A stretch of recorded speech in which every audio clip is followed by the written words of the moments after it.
2024 లేదా 25లో డిగ్రీ లేదా బీటెక్ చదివారా? సాఫ్ట్‌వేర్ జాబ్ కోసం ఎదురు చూస్తున్నారా? అయితే కోడ్ జ్ఞాన్ 100 డేస్ కోర్సులో చేరండి. జాబ్ సాధించండి. హాయ్ రాహుల్ గారు. నమస్కారం. ఎలా ఉన్నారు? నమస్కారం జానకి గారు. నేను బాగున్నాను. మీరెలా ఉన్నారండి? యెస్. ఫైన్ అండి.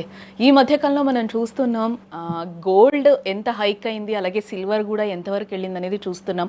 ఇప్పుడు కొంచెం తగ్గుముఖం పడుతున్న పరిస్థితులైతే మనకు కనిపిస్తున్నాయి. ఫ్లక్చువేషన్స్ కూడా బాగా కనిపిస్తున్న సిట్యుయేషన్స్ అయితే కనిపిస్తున్నాయి. అంటే ఇప్పుడున్న సామాన్యుడితో పాటు ఇన్వెస్టర్స్ కూడా ఒక గందరగోళంలో ఉన్నారు అని అనుకోవచ్చని అంటారా? ఇప్పుడున్న సిట్యుయేషన్‌లో? ప్రెజెంట్ చెప్పొచ్చండి. ఎందుకంటే చాలా మంది గోల్డ్ ఒకటేసారి పెరుగుతున్న టైంలో స్పెషల్‌గా మనకెప్పుడైతే 3000 నుంచి 5500 దాకా వెళ్ళిందో, ఆ టైంలో చాలా మంది గోల్డ్ ఒకటే చాలా పెరుగుతుంది అని ఇన్వెస్ట్ చేస్తూనే ఉన్నారు.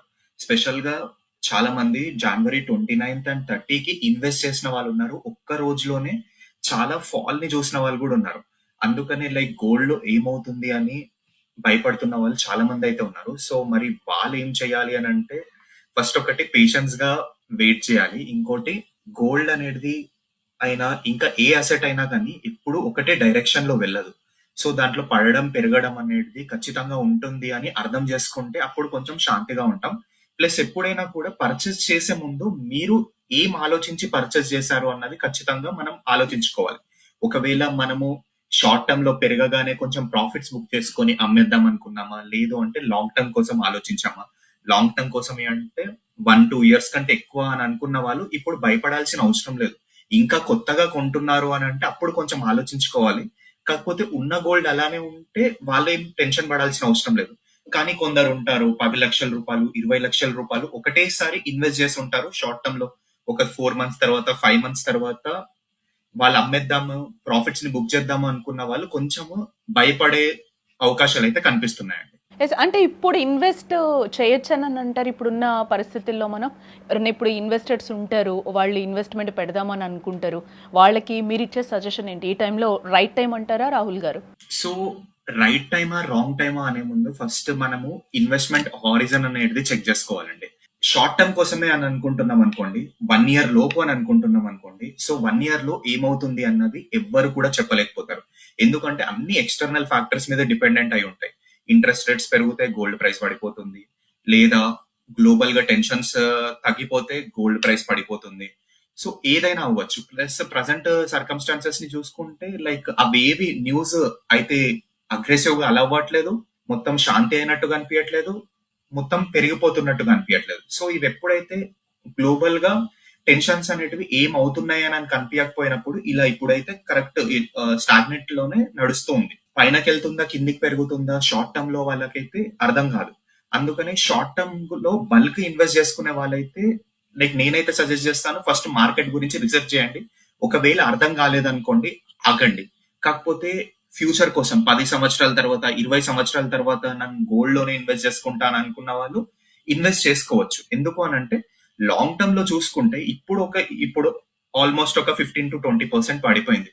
మళ్ళీ దాని తర్వాత లాంగ్ టర్మ్ లో ఇంకో 1 ఇయర్ తర్వాత కొంచెం కూల్ ఆఫ్ అయ్యి ఇంకో అడిషనల్ 15-20% పడిపోయినా కూడా మీకు 10-20 సంవత్సరాల తర్వాతనైతే ఆబ్వియస్ గా చాలా పెరిగిపోతుంది. మీరు కొన్న ప్రైస్ కొంచెం ఎక్కువలో కొని ఉండొచ్చు. కాకపోతే లాంగ్ టర్మ్ లో చూసుకుంటే మీరు ఆ ప్రాఫిట్స్ అయితే బుక్ చేసుకోవచ్చు. కాకపోతే లైక్ నేను ఇంకొన్ని రోజులు ఆగుదాము అని అనుకుంటే అప్పుడు మీకు గోల్డ్ అయినా పెరగనైనా పెరగవచ్చు, లేదైనా ఇంకా పడిపోతుండొచ్చు కూడా. మీ ఇన్వెస్ట్మెంట్ హారిజన్ బట్టి మీరు డిసైడ్ చేసుకోవాలి. షార్ట్ టర్మ్ కోసం పెట్టుకుంటున్నామా, లాంగ్ టర్మ్ కోసం పెట్టుకుంటున్నామా. లాంగ్ టర్మ్ కోసం అనుకున్న వాళ్ళు ఎక్కువగా ఆలోచించాల్సిన అవసరం లేదు. కానీ షార్ట్ టర్మ్ లో పెట్టుకుందాం అనుకున్న వాళ్ళు చాలా ఫ్యాక్టర్స్ ని చూసుకోవాల్సి వస్తుంది. కానీ ఇంకో పద్ధతి ఉంది. ఒకవేళ మీరు 10 లక్షలు, 20 లక్షలు ఒకటేసారి పెట్టుకునే బదులు ఎస్ఐపిస్ రూపంలో పెట్టుకోండి. ఆ 10 లక్షల్ని 10 భాగాల్లాగా, 12 భాగాల్లాగా డివైడ్ చేసుకొని ప్రతి నెల ఇన్వెస్ట్ చేసుకుంటూ ఉన్నారనుకోండి, అప్పుడు వాళ్ళు పైనకి వెళ్ళినప్పుడు పర్చేస్ చేయొచ్చు, కిందికి పడినప్పుడు పర్చేస్ చేసుకొని యావరేజ్ అనేది చేసుకోవచ్చు. ఒకవేళ గోల్డ్ లోనే ఇన్వెస్ట్ చేద్దాం అనుకుంటే ఉన్న డబ్బులు మొత్తము గోల్డ్ సిల్వర్ లోనే పెట్టుకోవద్దు. ఎందుకు అనంటే లైక్ ఎప్పుడైతే మార్కెట్స్ అనేటివి బాగా పర్ఫామ్ చేయడం స్టార్ట్ చేశాయో, ఇప్పుడు ఇక్కడ ఇన్వెస్టర్స్ పెరిగే టైంలో ఎవరైతే ఇన్వెస్ట్ చేస్తారో, స్పెషల్గా మ్యూచువల్ ఫండ్స్ కూడా గోల్డ్ లో పెరిగే టైంలో మ్యూచువల్ ఫండ్స్ కూడా ఇన్వెస్ట్ చేస్తాయి. కానీ గోల్డ్ పడే టైంలో ఏం చేస్తాయి అంటే ఆ మ్యూచువల్ ఫండ్స్ ని గోల్డ్ అమ్మేసేసి మళ్ళీ స్టాక్స్ లోకి వాళ్ళ డబ్బులను పంపించేస్తాయి. సో ఇలాంటి టైంలో మనం అబ్జర్వ్ చేయలేమనుకోండి, ఉన్న డబ్బుల్ని మొత్తం తీసుకొచ్చి దాంట్లోనే పెట్టుకున్నాం, గోల్డ్ పెరుగుతుంది అని అన్నప్పుడు కానీ అమ్మేసే టైంలో మనం అమ్మలేమనుకోండి, అప్పుడు మళ్ళీ మనకు ప్రాబ్లం అవుతుంది. సో ఒక స్ట్రాటజిక్ అలోకేషన్ అనేది ఖచ్చితంగా ఇంపార్టెంట్, మనం చెక్ చేసుకోవాల్సి వస్తుంది.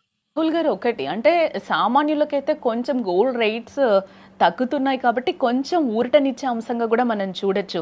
ఎందుకంటే 1,90,000 వరకు వెళ్ళిన సిచ్యువేషన్లో కూడా కొనే సిచ్యువేషన్లో ఎవరు లేరో అలా చూస్తూ ఉండడం తప్పితే ఇంకా పెరుగుతుందా అని భయపడిన సిచ్యువేషన్స్ సామాన్యులకు కనిపించాయి. ఈ రోజు మనం స్పెసిఫిక్గా ఇన్వెస్టర్స్ గురించి మాట్లాడుతూ ఉన్నాం. మార్కెట్ ఏ విధంగా ఉంది, ఇన్వెస్టర్ పరిస్థితి కూడా ఏ విధంగా ఉంది అని చెప్పి. అంటే ఇప్పుడు గోల్డ్ కొనాలా వద్దా అని ఒక డైలమాలో ఈరోజు ఇన్వెస్టర్స్ అంటే ఇన్వెస్ట్ చేయాలా వద్దని కూడా ఆలోచిస్తున్న సిచ్యువేషన్స్కి వచ్చారా? సో ఇన్వెస్టర్స్ అండి, బేసిక్ గా మనము రిటైల్ ఇన్వెస్టర్స్ అంటే చిన్న చిన్న ఇన్వెస్టర్స్ మీలాంటి నాలాంటి వాళ్ళని చూసుకుంటే, మనము ఇన్వెస్ట్ చేసే ముందు మనం కేవలం మన టార్గెట్ అనేది గోల్డ్ లో ఇన్వెస్ట్ చేయడమా లేదంటే రిటర్న్స్ అని అనుకుంటే మాత్రం వేరే కూడా మార్గాలు ఉన్నాయి. ఆ వేరే వేరే వాటిలలో పెట్టుకుంటే మనకి ఎంత రిటర్న్స్ వచ్చే అవకాశం ఉంది అన్న చెక్ చేసుకోవాలి. ఎందుకంటే పెద్ద పెద్ద ఇన్స్టిట్యూషన్స్ కూడా గోల్డ్ ఫోర్కాస్ట్ 2026 ఎండ్ వరకు ఎంత ఇస్తాయి అని అన్నారంటే $5,900, $5,800 వరకే. అంటే ప్రజెంట్ ఏమో 4960, 4900 లో నడుస్తుంది. అంటే 4800 to 4950 మధ్యలో ఉంది. సో ఇక్కడ నుంచి మాక్సిమం వాళ్ళు ప్రొజెక్ట్ చేసింది 5900 వరకు వెళ్తుంది అని అనుకుంటే మనకి ఎంత పర్సెంటేజ్ పెరుగుతుంది? ఆల్మోస్ట్ ఒక 10 to 12% మాత్రమే పెరుగుతుంది. సో మనము ఈ 10 to 12% కంటే ఎక్కువ వేరే దగ్గర సంపాదించగలుగుతామా? సో అది మనం రీసెర్చ్ చేసుకున్నాం అనుకోండి, అప్పుడు మీరు గోల్డ్ థాట్ అనేది తీసేసి వేరే వాటిని కూడా ఆలోచించుకోవచ్చు. కానీ మరి ఇంకోటి, నేను గోల్డ్ లోనే ఇన్వెస్ట్ చేసుకుంటాను అని అంటే అప్పుడు మీరు గోల్డ్ కోసం ఇన్వెస్ట్ చేసుకుంటున్నారు.